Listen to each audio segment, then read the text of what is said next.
I know some people struggling from the shock of what I said in the last part. He not with us. He not with you. And see, I said myself also, because if I don't, people get so easily offended. He's not with none of us. Why? I told you at the beginning of the video, we are polluted. Since birth, we have been polluted. I told you all of us are polluted. The Most High ain't coming around pollution. He's not coming around you. Now, what he will do, he will speak to us through his word. He will send, for those within the border, he will send his malaks to help us. He will be with us with his word. And that's what we need the most. We need to know his word and know how to obey his word and to receive his favor. We need him to answer our prayers. Now he's doing this, but he's not with us. And so the difference between us today and those that went out led by Moshe with Aaron and Prophet Miriam, the prophetess, you see, this was a qadash group that he took all 12 sons of Yaakov together, operating together. The Most High told Moshe on the mountain, there was a meeting at the mountain. Our people came to this meeting once he brought them out. They had a meeting at the mountain. That's when he was with them. You don't understand this? That video, the meeting at the mountain, those that make it into the wilderness, when he comes down on that mountain, that's when he will be with us. We don't understand this, but we have to be purified. Because you can see here, the priests and Louis were purified together. Verse 11, not all of the returned captives were purified. You see, Louis was purified, but not the rest of the captives. Not all of them was purified. But Louis were all purified together. All of them were purified. Why the rest of them wasn't purified? They just came out of captivity. We come out of captivity, hint, hint, clue, clue. We come out of captivity, the beginning of a new year. This is the time to come out. We come out of that captivity. This is the time to flee. At the beginning, they left at the beginning. When are we going to the wilderness? Hint, hint. We get a hint from the scriptures. When is it time for us to go to the wilderness? When should we be on ready? Wilderness. Hint, hint. When it's time to come. When they went out. The first month. The 14th of the month. This is the season.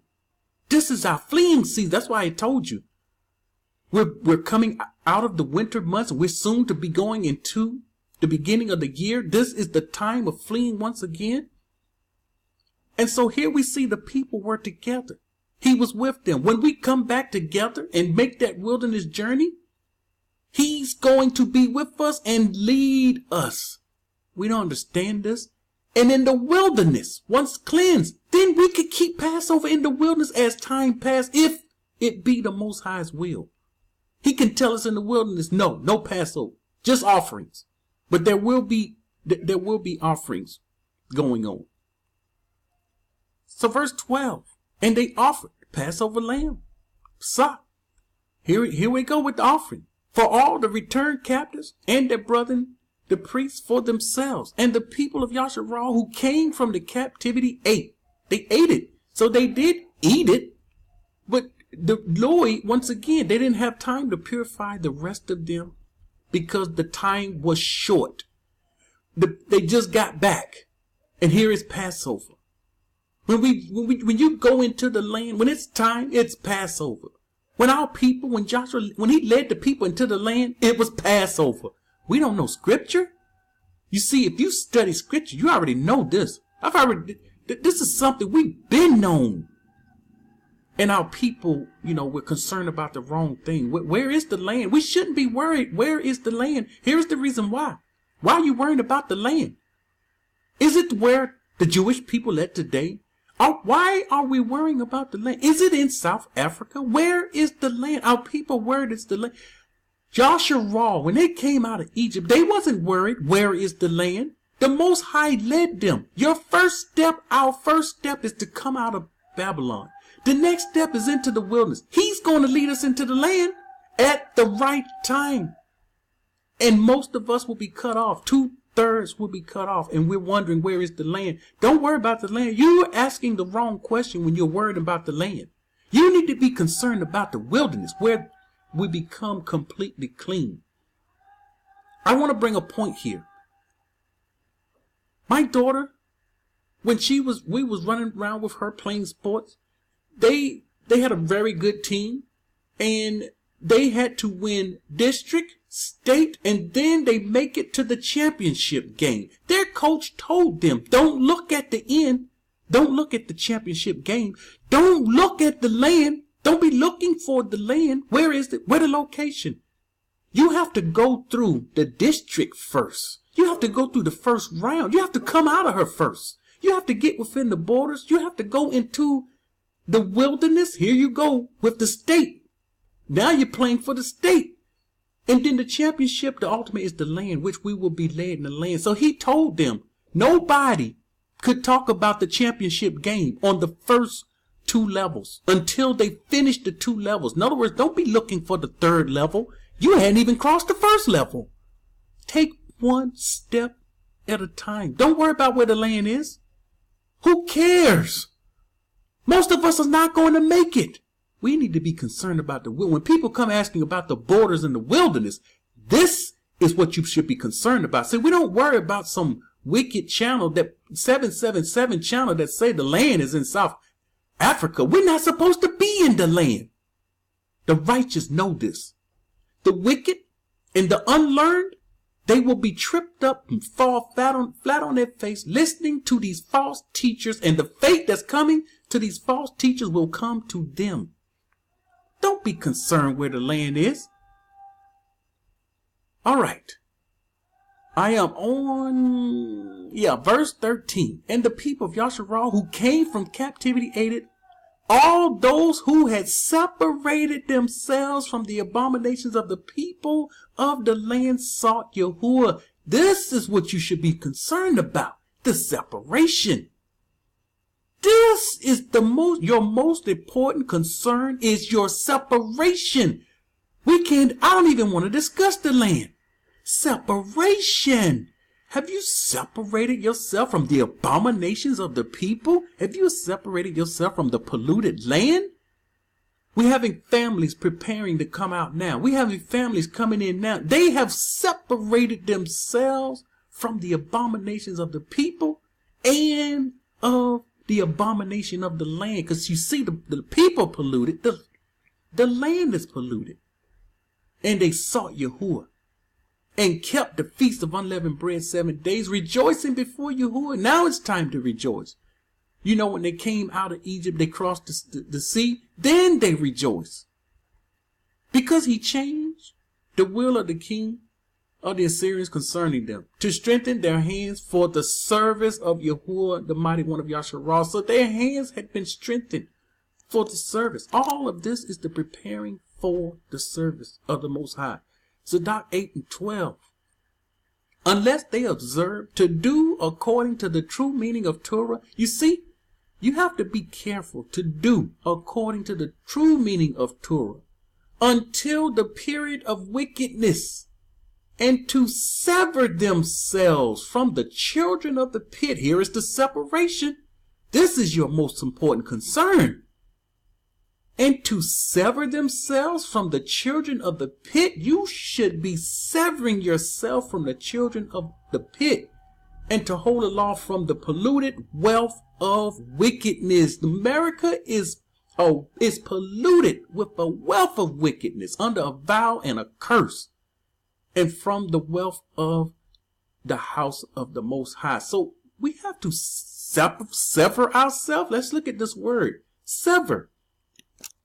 You thinking about severing yourselves from the polluted land and the polluted people? Sever. To put or keep apart. Divide. You need to be apart from these people. This is what the righteous did. The righteous went apart from these people to remove. Didn't he not tell us to move out the midst of her? to move from one place to another, to be separated. You understand this? The Most High saying, sever yourself from this polluted land. The synonyms, break up with her. Right now, you're married to her. What? If you are in a polluted land, you are married to her. You see, you're not as qadash as your teachers, your Babylonian teachers want you to think. Now, well, all of us are polluted. But if you're in America, you are the most polluted on earth. That's why you must be cut off. And if you are in her when it's cut off time, I'm sorry to tell you, I hate to give you this news, you will be cut off also. And the Most High will not be playing. You won't get a second chance. Disassociate. You are associated with her. Disconnect. Let me tell you something. The way they have this thing set up, you go to the store and buy something, you have to deal with those transgenders.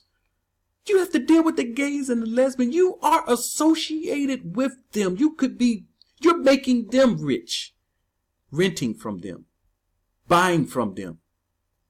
Disconnect, disjoint, divide, divorce. You see, you're married. I told you, you're married to her. You must divorce her. When it says sever yourself, it's saying divorce yourself from this polluted land and the polluted people.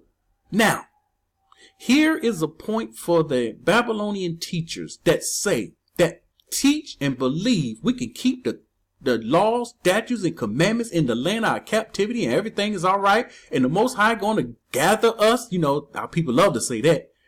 You think he's going to gather you when he's done command you to sever yourself? When you are married to the polluted land and the polluted people? You have to divorce her, part, ramify, separate, split. It's a split. Unyoke. You are yoked up with her. Now, of course, we have Zadok 9:2-4. We're going to have them that reject. They're going to reject the Most High's commandment. They're going to reject the command to come out of her. And this is what we're going to see here. But as for all them that reject the commandments, come out of her as a commandment. And the statute that they shall be requited with the recompense of the wicked. So again, you don't obey that command, you're going to have to deal. There's going to be a price to pay. And the same price the wicked will pay, you would have to pay also. When Yahuwah will bring a visitation upon the land. Where's the visitation coming? Upon the land. Why not the people? When he hit the land, he hit the people. What did he rain fire and brimstone down on? What did this fire come down on Sodom? It hit the land. The people that was in the land, it hit them also. Likewise for Babylon. It will hit the land, and the people that's there, it will hit them also. When there shall come to pass the word which is written by the hand of Zechariah the prophet, O sword, he's going to say it, O sword, awake when it's time for judgment. Sword. This sword means this is death. This is a slaughter. We use a sword to kill. They slaughter animals with swords. Sword, awake against my shepherd. Here are your teachers. And against the man. And against the man, that is my fellow, said the Most High. Smite the shepherd, and the sheep shall scatter. And I will turn my hand against the little ones. What is he talking about? He's going to turn his hands against the little ones? Our forefathers, this happened. The shepherds he smite the shepherd in the land. The sheep scattered. We scattered in all the earth. And then there were the little ones. We are the little ones, end up in the land of captivity. We're the little ones. And he says, turn my hand against the little ones. So the little ones are out in the land, scattered. And his hands is against you. Remember, we were put in the land for destruction. Us and our forefathers. We were put there for destruction, and none, scripture says, none shall deliver you. None shall save you. 2nd Ezra 15, 1-8. He says, I will be silent no longer. The Most High, he's been silent. And he's telling us, I will be silent no longer.